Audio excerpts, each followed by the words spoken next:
The story. God chooses David as king. In the days when Saul was king over Israel, the Lord saw that Saul had turned away from his commands.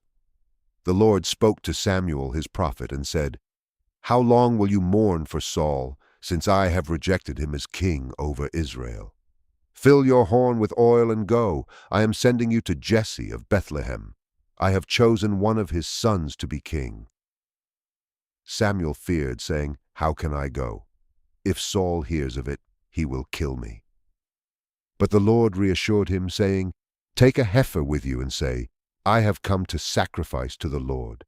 Invite Jesse to the sacrifice, and I will show you what to do. You are to anoint for me the one I indicate." Samuel obeyed and journeyed to Bethlehem. The elders of the town trembled when they met him, asking, "Do you come in peace?" Samuel replied, "Yes, in peace. I have come to sacrifice to the Lord. Consecrate yourselves and come to the sacrifice with me." Then he consecrated Jesse and his sons and invited them to the sacrifice. When they arrived, Samuel saw Eliab, Jesse's eldest son, and thought, "Surely the Lord's anointed stands here before the Lord." But the Lord said to Samuel, "Do not consider his appearance or his height, for I have rejected him. The Lord does not look at the things people look at. People look at the outward appearance, but the Lord looks at the heart." Jesse then called Abinadab and had him pass in front of Samuel. But Samuel said, "The Lord has not chosen this one either." Jesse then had Shammah pass by, but Samuel said, "Nor has the Lord chosen this one."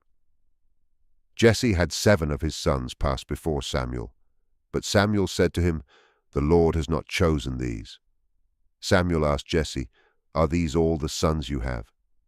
Jesse replied, "There is still the youngest. He is tending the sheep." Samuel said, "Send for him. We will not sit down until he arrives." So Jesse sent for David, a young shepherd, ruddy and handsome, with a heart full of strength and faith. As soon as David entered, the Lord spoke to Samuel, "Rise and anoint him. This is the one."